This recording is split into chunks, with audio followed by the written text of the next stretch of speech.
Bonjour, bienvenue à toutes et à tous sur Cocotte TV. Aujourd'hui, une nouvelle vidéo de présentation qui porte sur le tout nouveau Define Nano S, un boîtier de type Mini TX qui provient de chez Fractal Design. Un boîtier qui mesure 275 par 485 par 420 mm et qui pèse 6,2 kg. Alors oui, certes, il n'est pas si petit que ça, mais il permettra en fait d'intégrer pas mal de choses à l'intérieur et surtout pas mal de water cooling, ce qui est plutôt intéressant à notre avis. C'est tout de suite, c'est maintenant, c'est sur Cocotte TV.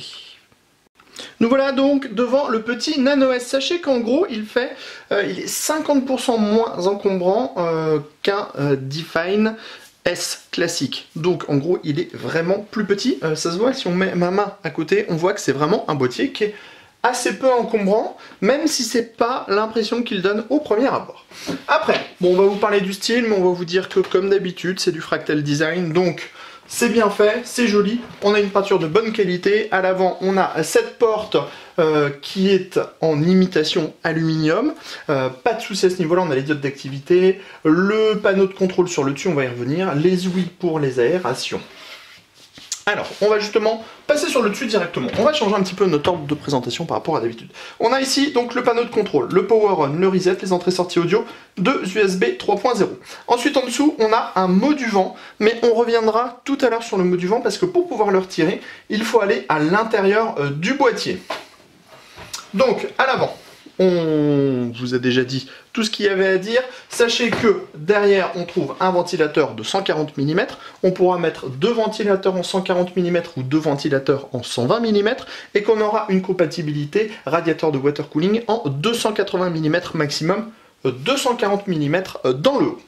Si on passe sur le côté droit, on remarque tout de suite la jolie porte-fenêtre. Sachez que vous pourrez avoir un boîtier équipé d'une porte intégralement isolée. Sachez d'ailleurs qu'on a un isolant à l'arrière ici pour limiter au maximum les nuisances sonores.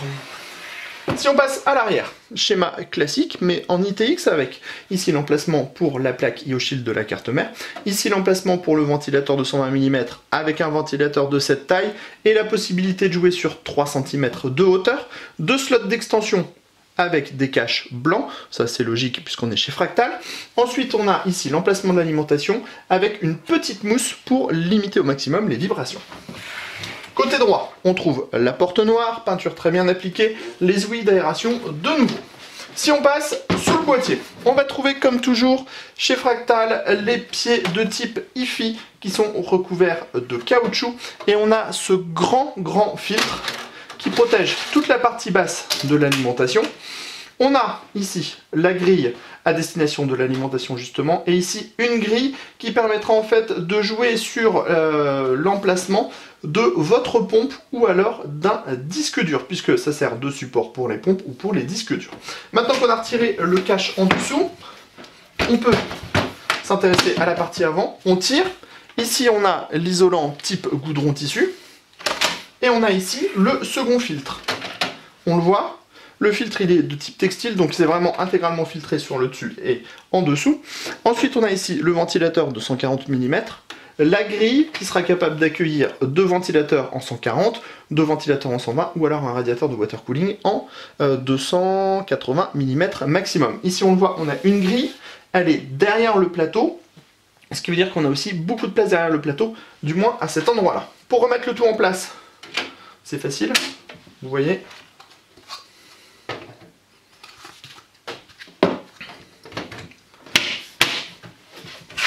On prend le filtre. Et voilà, c'est déjà tout remonté, c'est hyper simple. Alors, sans plus attendre, on va rentrer à l'intérieur de ce boîtier. Pour ce faire, il faut retirer des vis à main, deux par panneau. Les vis à main restent en place.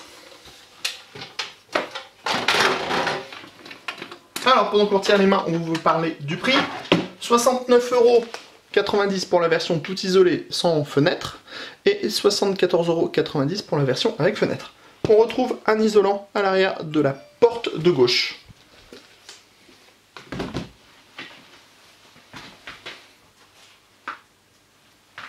Alors, au niveau du châssis, on est à peu près sur le même type de châssis que celui qu'on avait sur le Define S. On a donc, en fait, cette partie ici qui permettra l'installation, en fait, de réservoirs, par exemple, à l'intérieur. Puisqu'on a différentes rainures, on pourra mettre des vis par derrière et, par exemple, intégrer son réservoir de water cooling ici. Dans le bas, on en a déjà parlé, on a cette petite plaque qui permet différentes choses. Elle permet soit d'installer un disque dur, ou un SSD bien sûr, ou alors une pompe de water cooling. En plus, on pourra jouer sur la position sans trop de problème, donc par exemple, on pourra ne pas buter dans le réservoir.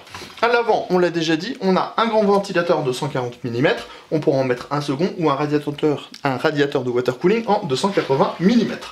Au niveau du châssis en lui-même, on le voit, on a des passages dans le haut, ça c'est vraiment très pratique. On a des passages sur le côté, on a un large accès backplate et on a cette plaque, mais on y reviendra quand on ira à l'arrière, c'est pour installer 2 SSD tout simplement. L'emplacement de l'alimentation est dans le bas et on a des petits patins en caoutchouc pour l'alimentation. Au niveau de l'arrière, on a le ventilateur de 120 mm, les deux slots d'extension avec des vis à main, l'emplacement de la plaque qui est au chiffre de la carte mère, l'emplacement de l'alimentation avec de la petite mousse autour. Ensuite, on a le haut. Alors, dans le haut, on a le mot du vent. Alors, le mot du vent, c'est pas toujours simple à retirer. Donc, on va le démonter. Il suffit de pousser sur les petits taquets.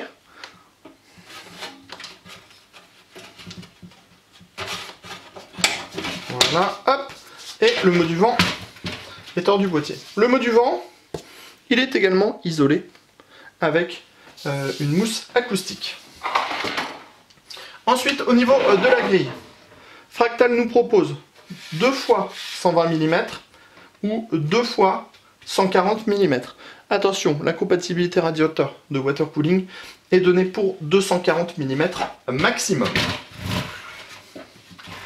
Si on passe maintenant à l'arrière du plateau, on remarque un gros passage ici pour les câbles de l'alimentation, les différents passages, les passages dans le haut. Ici, on a un bracket pour les SSD. Alors, on retire la vis à main. Si on a besoin d'accéder par exemple à sa backplate CPU, vous voyez, c'est démontable et c'est facile à exploiter. On remet en place, on resserre avec la vis à main et le tout est reconnecté comme il faut. Ici, on a un emplacement pour un disque dur ou un SSD de nouveau.